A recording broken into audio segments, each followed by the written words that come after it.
आज का वीडियो निबंध पे आधारित है। दरअसल पहले वीडियो में हमने ये बताया था कि निबंध में क्या क्या पैरामीटर्स होने चाहिए जिससे अच्छा निबंध लिखा जा सके। आज उन पैरामीटर्स के आधार पे जो हमने 69 बीपीएससी परीक्षा में निबंध लिखा था और उसमें सर्वाधिक मार्क्स प्राप्त हुए हैं इस निबंध में, तो हम यह देखेंगे कि क्या यह निबंध उसी पैरामीटर्स पे लिखा गया है या नहीं लिखा गया है तो हम कहाँ उन पैरामीटर्स को शामिल किए हैं। ठीक है, तो स्टार्ट करते हैं। जैसा कि आप देख सकते हैं कि ये निबंध हमने लिखा है नई शिक्षा नीति 2023 के फ़ायदे और नुकसान पे। सबसे पहले हम अपना टॉपिक चयन करने से पहले ये ध्यान रखना है कि हमारे पास एक बेहतर कंटेंट हो। जिसके पास कंटेंट होगा जिसमें विविध डायमेंशन होंगे उसी निबंध को आप सिलेक्ट करेंगे। इस पे हमारा ज़्यादा कंटेंट है इसलिए हमने ये निबंध सिलेक्ट किया। पहले यहाँ पे हमने हेडिंग डाल दिया कि नई शिक्षा नीति 2023, ताकि आप जो लिख रहे हैं उसे पता लगे कि आपने कौन सा लिखा है। हमने बोला था कि या तो आप स्टार्टिंग जो है कोटेशन से कीजिए, ठीक है, या एक अच्छी पैराग्राफ में भूमिका निकालिए उसका। ठीक है, हमने ये बनाया कोटेशन में नई शिक्षा नीति की। आखिर से नई शिक्षा नीति की ज़रूरत क्यों पड़ी? दरअसल 21वीं सदी चल रहा है, आप भी जान रहे हैं कि 21वीं सदी का दौर है, हर पॉलिसी में चेंजेज आ रही हैं। तो आखिर शिक्षा नीति में क्या चेंजेज आया? यानी कि यह कहा जा रहा है कि आगे की जो दुनिया जितनी बदल रही है उसी के अनुसार हमारा भी एजुकेशन पॉलिसी हो। तो हम जो है पहला कोटेशन यही लिखे थे कि आज के युग में आप कितना कमाते हैं यह इस बात पर निर्भर करता है कि आप क्या सीख पाते हैं, न कि आप कितना जानते हैं। आप भी देख रहे होंगे कि जिसके पास स्किल है वो खूब कमा रहा है, जिसके पास पीएचडी डिग्री है लेकिन वह स्किल उसके पास नहीं है तो वो आज भी बेरोजगार है ना। और यह कहना किनका था? तो हमने लिख दिया बिल क्लिंटन का। और यहीं से हम क्या बोले, हर एक पैराग्राफ जो है कोटेशन जो भी हो दूसरे से ऐड हो, यानी कि आगे वाला जो हो वो पीछे से ऐड हो।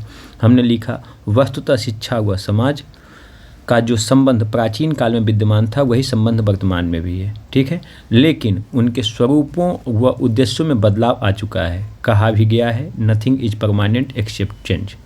ठीक है, उसी प्रकार बदलते विश्व के अनुरूप भारतीय शिक्षा पद्धति में बदलाव समय की मांग थी। इसी परिप्रेक्ष्य में राष्ट्रीय शिक्षा नीति को प्रतिस्थापित करने और ये समिति का गठन किया गया। और उसके तहत जब हम भूमिका बनाएंगे तो उसमें हमें संशय बना के रखना है, जिसकी सिफारिश पर राष्ट्रीय शिक्षा नीति को लाया गया। वस्तुतः क्योंकि यहाँ पे पहले लिखा हुआ है कि फ़ायदे और नुकसान, तो हमें ये ध्यान देना है कि फ़ायदा नुकसान निकालने से पहले हमें ये बताना पड़ेगा कि उसके प्रावधान क्या हैं। ठीक है, तब बिना प्रावधान जाने हम किसी का फ़ायदा और नुकसान लिख ही नहीं सकते हैं, है ना। तो यहाँ पे आपका माइंड काम करना चाहिए कि सबसे पहले हम यहाँ पे लिख देंगे इसी में कि वस्तुतः नई शिक्षा नीति के फ़ायदे और नुकसान की चर्चा करने से पहले यह जानना आवश्यक हो जाता है कि इस नई नीति के नए सुधार व प्रावधान कौन से हैं, है ना। और फिर हमने हर एक जो है क्या किया, यहाँ तक हो गया हमारा भूमिका, और एक क्वेश्चन एराइज करके यहाँ छोड़ दिया। अब जो है प्रावधान कौन कौन से हैं और विभिन्न तरह के प्रावधानों की चर्चा जो है हम कर चुके हैं। किन स्तरों पे किए? स्कूल के स्तर पे, कॉलेज के स्तर पे, प्रबंधन के स्तर पे। और नई शिक्षा नीति में जो भी प्रावधान लागू थे उनको हमने यहाँ पे लिख दिया है। ठीक है, कि कितने नीतियों के अंतर्गत क्या क्या प्रावधान था। कॉलेज के स्तर पे, स्कूल के स्तर पे, प्रबंधन के स्तर पे हमने सबका लिख दिया है। लिखने के बाद हमने ये बोला है कि इस प्रकार नई शिक्षा नीति 2023 के प्रावधानों पर गौर करने के पश्चात इसके फायदे व नुकसान का फायदे का विश्लेषण करना आसान हो जाता है। यानी कि प्रावधान बना दिए, उसके बाद अब कहेंगे कि देखिए अब आसान हो जा रहा है फ़ायदा का विश्लेषण करना। बात फ़ायदे की जाए तो स्कूल स्तर पर फलाना अर्न वैल्यू ई लर्निंग, है ना, क्या क्या फ़ायदे मिलेंगे उसे जो है हमें पैराग्राफ में लिखते चलना है। ये ध्यान देना है कि फ़ायदा एक को पहुंचता है तो उससे विभिन्न तरह के समाज पे, राजनीति पे, है ना, सांस्कृतिक बहुत सारे प्रभाव पड़ते हैं। तो ये ध्यान देना है कि एक प्रभाव लिख रहे हैं तो उसका अगले पे क्या प्रभाव पड़ रहा है ना। तो ये ध्यान देना है। जैसे फल शिक्षा से क्या होगा, बेरोजगारी गरीबी में कमी आएगी। जब बेरोजगारी गरीबी में कम आएगी तो जनांकिकी लाभांश के लाभ को हम लोग प्राप्त कर सकेंगे। ठीक है, विदेशी विश्वविद्यालय आगमन हो जाएगा तो कैंपस भारत में आ जाएगा। कैंपस भारत में आ जाएगा तो शिक्षा गुणवत्ता बढ़ जाएगी। शिक्षा गुणवत्ता बढ़ जाएगी तो हम लोग बाहर क्यों पढ़ने जाएंगे, तो ब्रेन ड्रेन की समस्या भी रुक जाएगी। साथ में जब विदेश में नहीं पढ़ेंगे तो खर्च किए जाने वाले पैसे जो उससे बचत होगा तो भारतीय विदेशी मुद्रा भंडार में भी मजबूती बनी रहेगी, है ना। तो एक पे एक जो है लिंक करते चलना है कि उसका क्या फ़ायदा होगा। तो इसी तरह से फ़ायदे का हम लोग विवरण दे दिए। सब कुछ कर दे दिए कि इसकी स्थापना से प्रावधानों के अंतर्गत ये लाभ मिला। लाभ लिखने के बाद यहाँ तक जो हमने लिख दिया कि राष्ट्रीय एकता अखंडता को उद्देश्यों को मजबूती और सशक्त बनाएगी।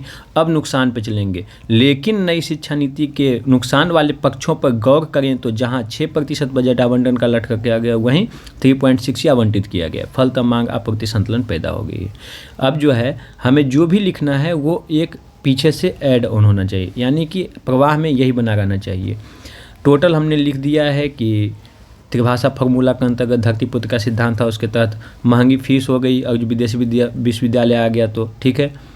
लैंगिक समावेशन हेतु कोई विशेष प्रयास नहीं किया गया है, लेकिन पॉजिटिव और निगेटिव में यह ध्यान रखना है कि निगेटिव का कम उल्लेख करना है, क्योंकि कोई भी नीति आती है पॉजिटिव लेकर और आप एक प्रशासनिक अधिकारी तो अपेक्षा की जाती है कि आपके पास सकारात्मक चीज़ें देखने के लिए ज़्यादा हो, निगेटिव कम होना चाहिए, ठीक है।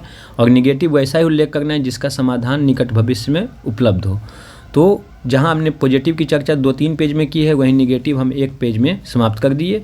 अब आगे देखना है, हमें जब भी लिखना होगा तो मीडियम मार्ग अपनाना होगा, मध्यम मार्ग, ना तो ज़्यादा फायदा ना तो ज़्यादा घाटा, बीच में क्या चलते हैं।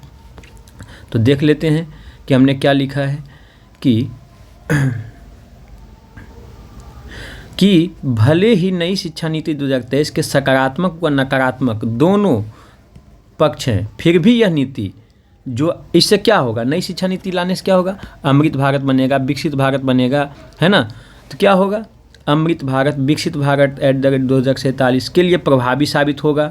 शिक्षा नीति में बदलाव समय की मांग के अनुरूप आवश्यक है, क्योंकि नेल्सन मंडेला के अनुसार, एक कोटेशन यहाँ पे डाल दी, शिक्षा युवा शक्तिशाली है जिसमें पूरी दुनिया को बदलने की ताकत है, और यहाँ पे हमने समाप्त कर दिया।